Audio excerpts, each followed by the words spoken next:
Ladies and gentlemen, once again, welcome to this channel. The Deputy President Rigathi Gachagua yesterday made a public apology to President William Samoei Ruto and to the MPs in William Samoei Ruto's government. I've closely observed the things Rigathi Gachagua is going through and the things William Samoei Ruto went through when he was deputy president, and they seem to be very similar. Like Rigathi Gachagua apologized, William Samoei Ruto during when he was in the handshake government as deputy president, he also apologized to Uhuru Kenyatta using exactly almost the same words, where he said to my boss and my friend Uhuru Kenyatta, if I have messed in my work, I apologize. Rigathi Gachagua also yesterday came out to apologize to William Samoei Ruto and the MPs in this government. So why do you think it was very in order for Rigathi Gachagua to apologize to William Samoei Ruto and this government? Number one reason is that Rigathi Gachagua is trying to get the sympathy of the general public. He knows that by apologizing to the president, a lot of people are going to feel it is very necessary for the President William Samoei Ruto to forgive him, come sit and solve their issues without him being impeached. That's the very first reason.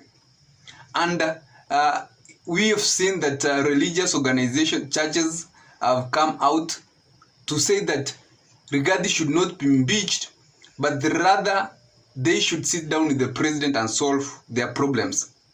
And a lot of Kenyans, through that apology, started to gain some sympathy to the deputy president.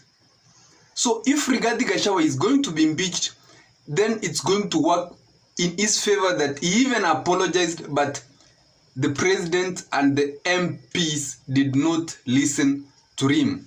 So it was to get the public sympathy and increase his following, and even increase those people, the people will say that it is not worthy impeaching Rigathi Gachagua.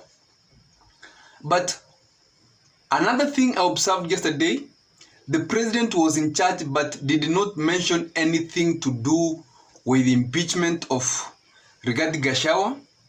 And also Rigathi Gachagua, while he was speaking, said that he has assembled a team of advocates. I had done a video about that, about 20, led by Paul Muite, which clearly indicates that the impeachment is going to happen on Tuesday.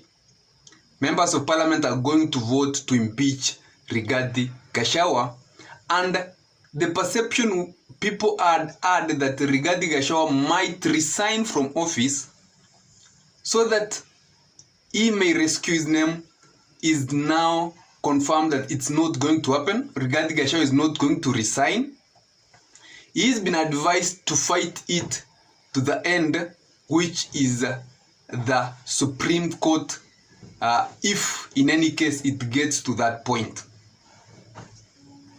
So the story of Rigathi Gachagua and fighting for his seat is going to be a very long story. Remember that after he's been impeached by the National Assembly, then the trial will be forwarded to the Senate, and in any case Senate confirms that impeachment, then he will be now officially impeached from office.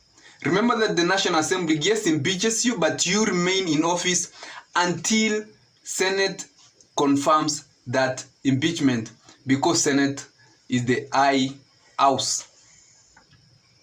Then from there, Rigathi Gachagua will be heading to court. A lot of contentious issues in court including public participation, which they claim that public participation was done on Friday and Saturday, and a lot of Kenyans did not get that chance to participate in that public participation because there are Kenyans who worship on Friday, our Muslim brothers, and also a very large population of Kenyans who worship on Saturday. So they were not given a chance to give their opinion about that impeachment, which I think is a very valid point, and we will see how the team led by Paul Muite is going to argue the case in court. Another issue is about the property he has owned, which was estimated to be about 5 billion within the 2 years he's been in office. However, he came out clearly to say that the property is being accused belonged to his late brother, who was the governor of Nyeri, and he is the custodian of the family who was left to be in charge of that property. So this story is getting even more complicated.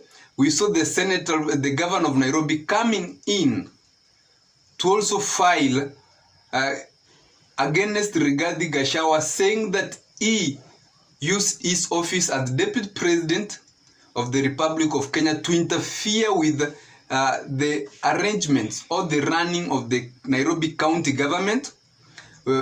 I think you saw when Rigathi Gachagua came out to address the market sellers, the people who sell in Marikiti market, when there was an issue of them being transferred from that market. Rigathi Gachagua came out to stand with them, and Sakaja has come out to say that it was an interference with the running of the county government, citing also other cases from behind where Rigathi Gachagua has come out to defend certain things in the Nairobi county government, like we saw the other day, some days back, the matatu business. When they wanted to be relocated, Gachagua could come out and defend them with the belief that most of the time the people who are being affected are the people of the Mount Kenya region. A lot of cases have been filed against him. There is the KEMSA thing, that his son was involved in the nets, and also also the Nairobi rivers, where he is said to be opposing some of the things involved with the cleaning of the Nairobi river. We will be seeing how things will be unfolding. It's going to be a very tough Tuesday, and I think Rigathi Gachagua is going to appear in Parliament. We will see how he will come with his defense, what he will have to say, especially the statements he made sometimes back about Udin Aji and the shared thing of government.